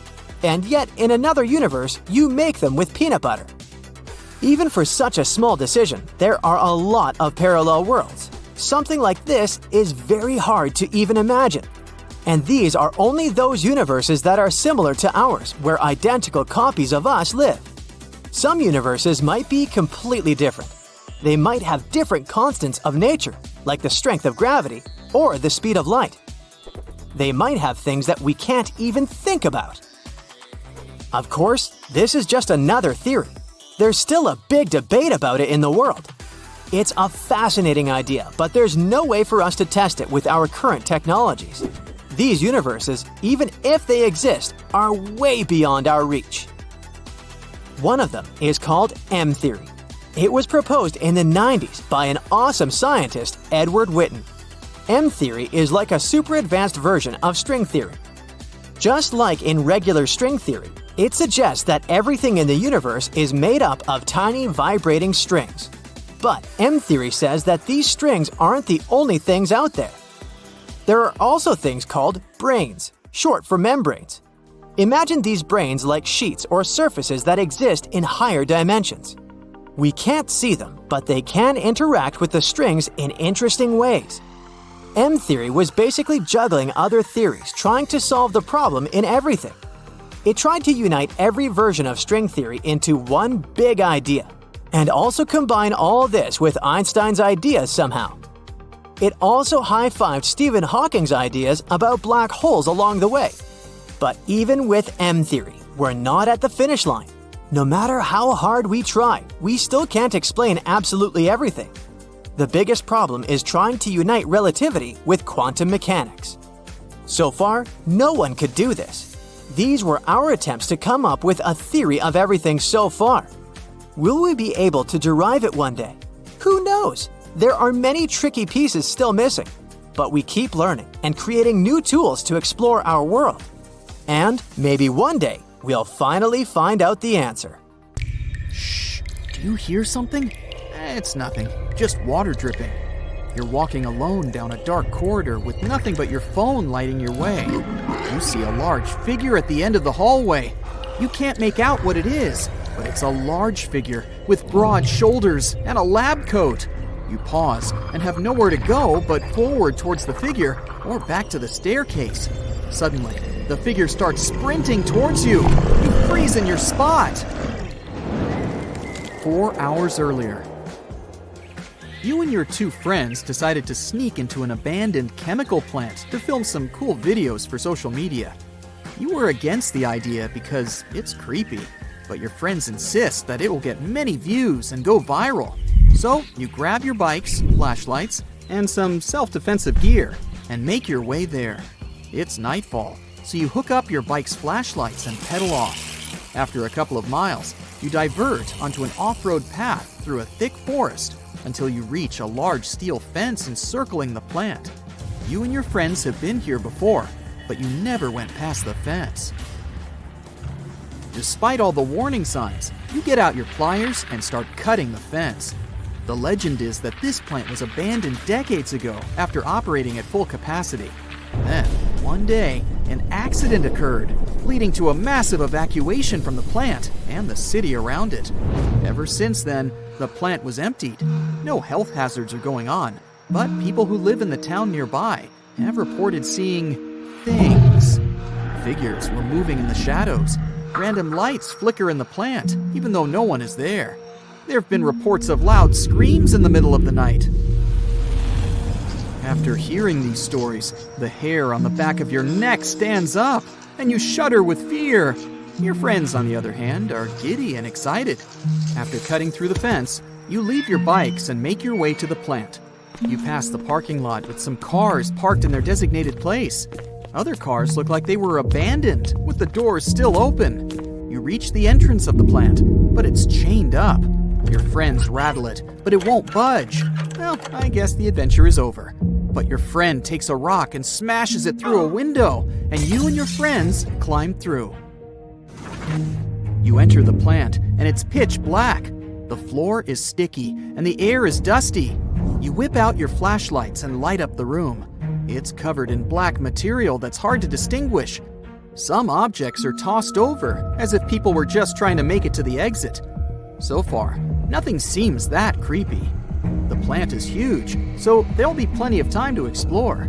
Your friend gets out her phone and starts filming live on social media. She's narrating the whole trip, and many people are viewing it. They're commenting and sharing their thoughts. Suddenly, you hear a scream coming from deep within the building. You and your friends hug each other in fear and almost run out. But your friend recording what's happening insists you move forward. The path is long and confusing. You find a map of the plant that tells you where to go. You see that you're only in the reception lobby, and there are still plenty of places to go. The flickering lights come from the second floor in a room facing the town, which is not too far from where you're at. You move upstairs in a very slow attempt, but the stairs are unstable. After a few steps up, one of the stairs breaks, and your leg is caught up at the bottom, where you almost fall. Your friends help you up. You reach the second floor and try to find the room with the flickering lights. The only problem is that the lights go off randomly. Or maybe it's not so random. You decide to split up to cover more ground. Good thing you have walkie-talkies to communicate, but it's still creepy. You tiptoe into each room. The displaced objects you see show how the people just packed up and ran away. Each room is creepier than the next. You point your flashlight all over, trying to find some clues to anything that might explain anything. You get some static from your walkie-talkie, and it gets louder and louder. You can't turn it off. Then you hear some voice behind the static crackling noise. It doesn't sound like any of your friends. It says, in a high-pitched shriek. You almost drop your walkie-talkie, and then the lights in the room you're standing in start to flicker. You freak out and run outside to your friends. You bump into many objects and knock them down. Your friends rush to you to see what's happening. You explain everything to them, and they head to the room to see if it all makes sense. But they don't spot anything weird. The lights are not flickering, and the walkie-talkies are silent. Are you just imagining it? Your friend is still filming everything live. There are even more people hopping on the live stream. You don't want to waste any more time, so you and your friends go deeper into the plant. This time it's completely pitch black, since there aren't any windows around. It's creepy. You see some lab coats scattered across the floor, resembling people. There are rooms on each side of the wall with machines and gizmos. Most of the rooms are locked and need a passcode to enter. The only problem is that the power's out. The batteries of your flashlight begin to give out, so you switch to lights on your phones. Your friend is still filming live, but as you go deeper, the signal cuts out. Even walkie-talkies don't work. It's very damp, and the room is echoing with creepy sounds. Each step resonates around the extended hallway, making it sound like someone is stalking you. That's when you hear footsteps coming from one of the rooms. The legend says that there's a creature living here with extended arms, sharp teeth, and glowing red eyes. It wanders around the corridors, scratching the walls with its sharp claws. Some say it's lost and has been trying to find a way out, while others say it's a dog that found its way inside. Your friend records everything on her phone without going live to upload the footage later. Suddenly, you hear something you don't ever want to hear, scratching on the wall. You and your friends look at each other with your eyes popping out and run! You're again knocking over things and making a lot of noise. You reach a dead end. We're at the spot. You see the large figure with broad shoulders and what appears to be a lab coat. It starts racing towards you. You try all the doors in the hallway, and finally, one of them opens. You go inside and slam the door shut. The creature starts slamming on the door, trying to get in. You're recording this on your phone. You crawl to a glass window to see what it is, but you only get a glimpse of the creature fleeing. You lost your friends and your way. You want to get out of here. A map of the plant inside the room shows you the way out.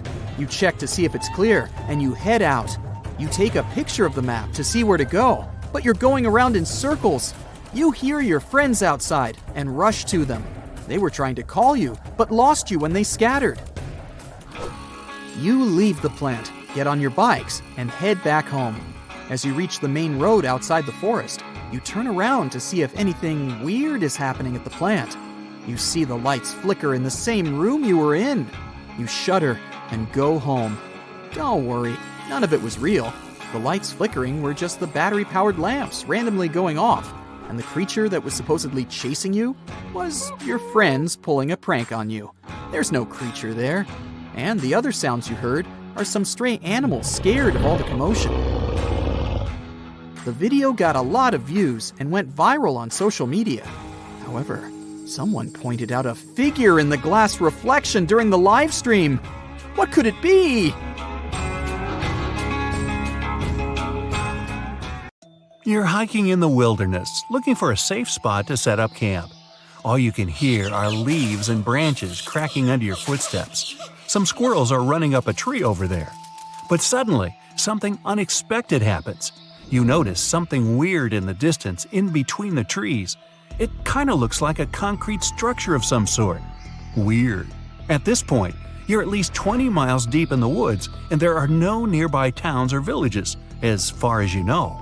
So you decide to go off the trail with your friends to get a closer look. But as you get nearer, you realize that it's actually a 12-foot-tall staircase, and it's leading to nowhere. What's it doing there in the middle of literally nowhere? And it doesn't even lead to anything. You put on your Sherlock Holmes cap and investigate. So maybe there used to be an old house or mansion here that collapsed over the years, and the only thing left is this staircase. But weirdly enough, after circling the bizarre structure, you realize there's no trace of any ruins or even foundations. It's like someone just sliced a staircase off their house, cake style, and plopped it here for no reason. Okay. You and your friends aren't really into getting a whole lot closer. Something feels wrong. The longer you look at this weird structure, the more you feel a super creepy presence. Something tells you you should probably leave the area as fast as possible.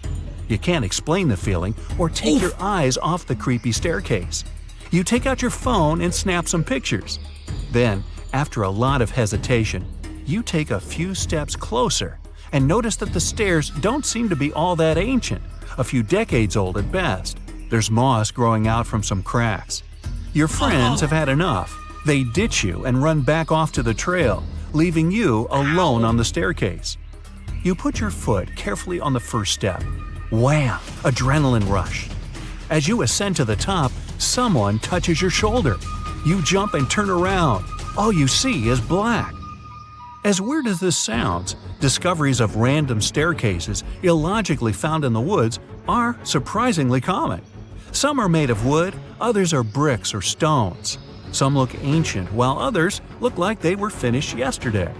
The one thing they all have in common, they all lead to absolutely nowhere, and they're all found in super mysterious locations. One of the most famous ones is in Chesterfield, New Hampshire, a long medieval-looking staircase made of stones with Roman arches in the middle of the woods. It's believed to have been part of Madame Antoinette Sherry's castle. She was a big singer back in Paris.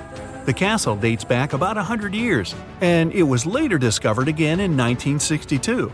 This time, there was nothing but a staircase. Another mysterious ancient staircase dates back to 9,000 years ago. It's in a forest in Italy. It looks like a series of stairs that led to a tiny platform at the top. Why go through all the trouble of building the thing if it leads to nowhere?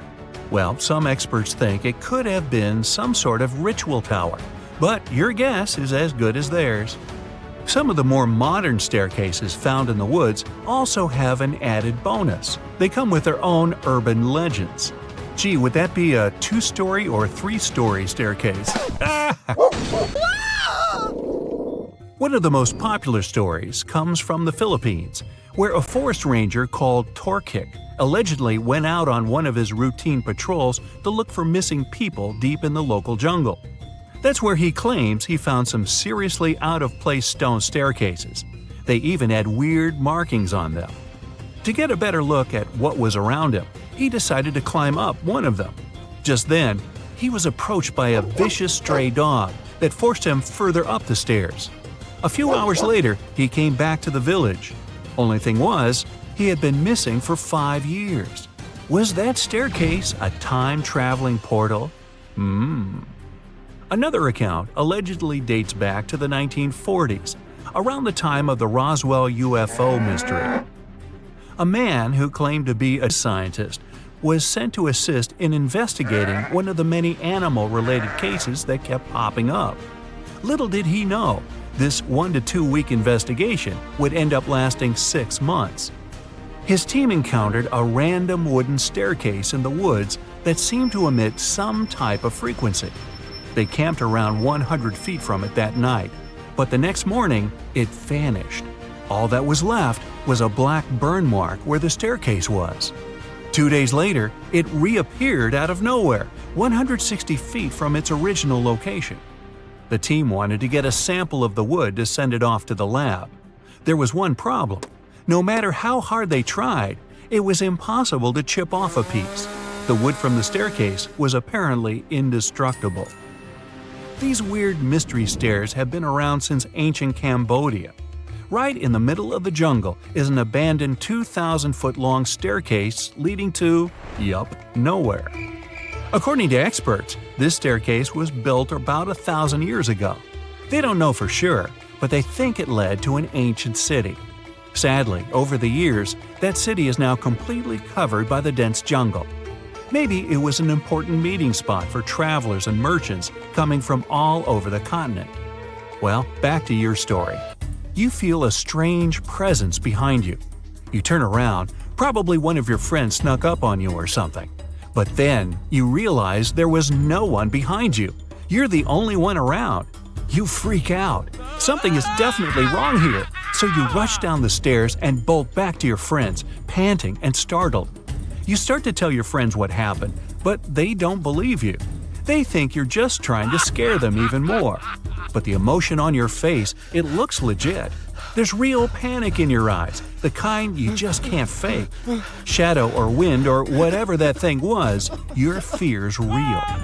You all agree that you should stay away from the stairs, and it's probably best if you go back home, right now. I guess camping out there overnight just wasn't meant to be. As soon as you get home, you open your phone and check out your gallery. But no, you scroll through photo after photo. The staircase, it isn't there. None of the pictures have any staircases in them. Just a small, flat clearing with nothing but trees around, no weird shadows, nothing. Your friends have the same experience. Your eye twitches and you look over your left shoulder. You're in the safety of your own home, but you suddenly feel the same presence you felt on that staircase. Oh no! Everything goes black.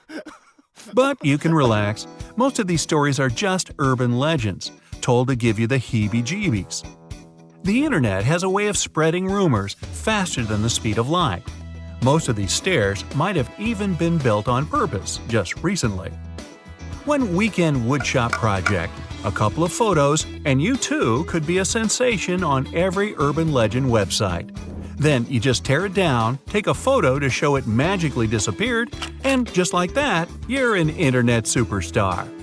But let's say you find some real stairs on your weekend camping trip. They're most likely the remnants from an old house or a cabin that got demolished or just collapsed after it was abandoned. Hey, it's 2021. There's a logical explanation for just about everything these days. That presence you felt was most likely your own mind playing tricks on you. When you see something in real life that looks like something you saw on a website or a scary movie, your mind starts to work overtime, and you can actually see something or feel something that's not even there. That's what some people say happens when you get hypnotized. You want to see something so bad, and you do. That's probably what happened. Or was it? On September 23, 1880, a guy named David Lang was just strolling through his fields in Tennessee when, out of nowhere, he vanished into thin air.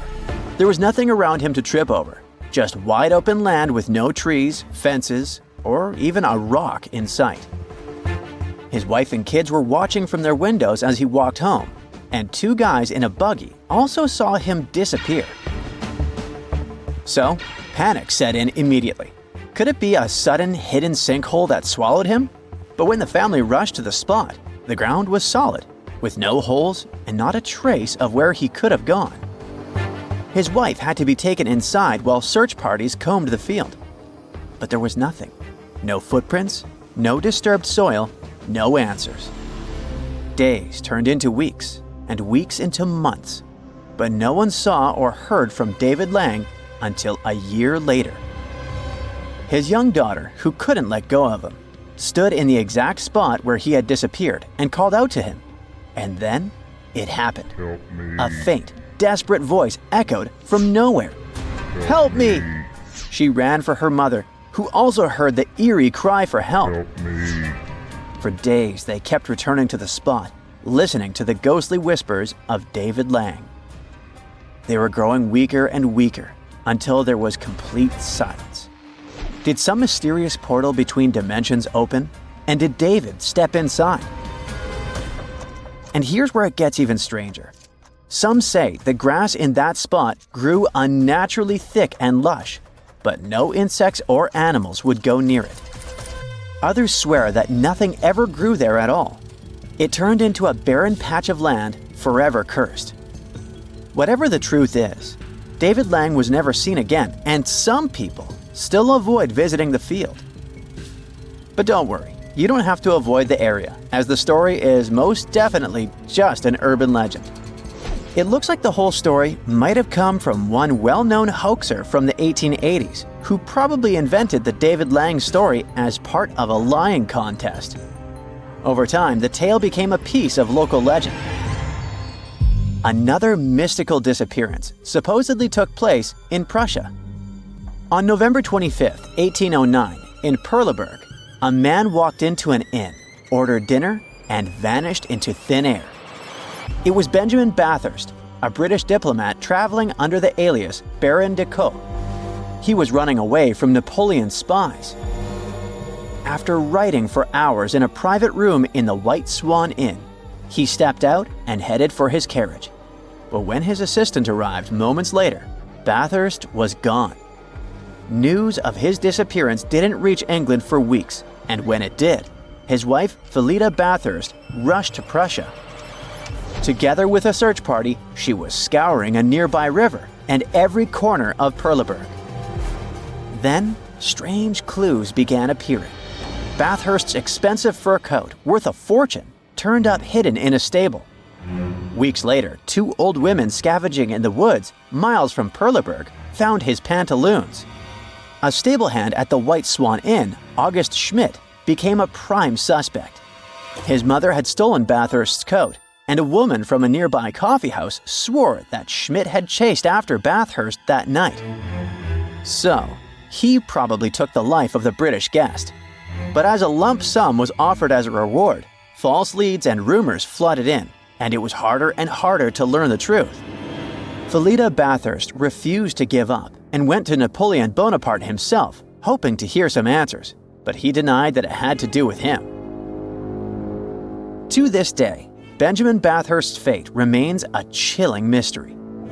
Writer Mike Dash, who did his own investigation of this case in 1990, came to the conclusion that people were just adding mysterious details to it over the years. In reality, someone just took Benjamin's life that night.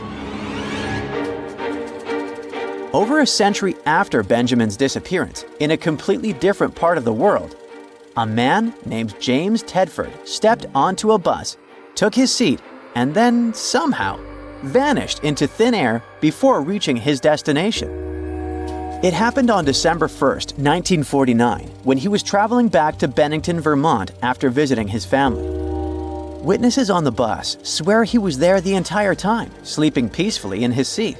But when the bus reached Bennington, his suitcase, his unfolded map, and even his bus ticket were still on the seat, but Tedford was simply gone. The last time anyone saw him alive or not was at 4 p.m. Remember this time. This eerie disappearance wasn't the first or the last strange event in what locals call the Bennington Triangle. This area is famous for unexplained vanishings, sort of like the Bermuda Triangle on the ground. Between 1949 and 1950, multiple people disappeared under bizarre circumstances. Tedford went missing almost exactly 3 years after a young woman named Paula Weldon was last seen walking near the same area. It was also December 1st, around 4 p.m., when 18-year-old Paula stepped out of her dorm at Bennington College. She told her roommates she was heading for a hike on the long trail. A local man later said he gave Paula a ride and dropped her off a few miles from the trail. She was dressed in a bright red coat. Paula spoke with a few hikers before venturing into the wilderness alone, and then she was gone. The police and her devastated father were really trying hard to find her for 4 weeks, but failed. Whispers soon spread that she had just run away. Paula's father was sure that she had a secret boyfriend, a man who either lured her away or took her life. But there was no evidence to prove this theory. The local tribe believed that Glastonbury Mountain, which lies in the heart of the Bennington Triangle, was cursed and full of restless spirits. So Bigfoot or some unknown force could have caught those missing people. Each of them disappeared in the late afternoon, between 3 and 4 p.m. 2 of them were wearing red, and not a single body was ever found. Some believe it was one person taking lives in the area, but the targets were too different in age and gender to fit one pattern. Others say it all happened because the terrain here is pretty rough and the winds are strange and severe. But winds can't possibly take a person out of a moving bus, so the mystery lives on. On July 18, 2007, Barbara Bolick set out on a walk down her favorite trail in Montana's Bear Creek Overlook. She knew the trail like the back of her hand, and she had a backpack filled with food, water, and even something to protect herself from wild animals. She was hiking with her family guest, Jim Ramaker. As he later remembered, the hike was going just fine when they stopped for a bite and met 2 young men. After parting ways with them, Barbara just walked 20 or 30 feet ahead of Jim on the trail. Jim paused for less than a minute. Then he looked up and found no traces of Barbara. He scoured the trail, but he couldn't find the woman, her backpack, or even footprints leading away. He rushed to the nearest people he could find, construction workers at the trailhead. They hadn't seen her either. Rescue teams with dogs and helicopters investigated every possible hiding spot, but they found nothing. And dogs couldn't even pick up Barbara's scent. Now it wasn't clear if she had been there all day at all. If a wild animal had gone after her, there would be signs and sounds of struggle. She could have fallen into a crevice, but Barbara was afraid of heights and super careful around them. And she wouldn't just run away from her family, as her passport, ID, and her beloved pets remained at home. Her disappearance remains a mystery.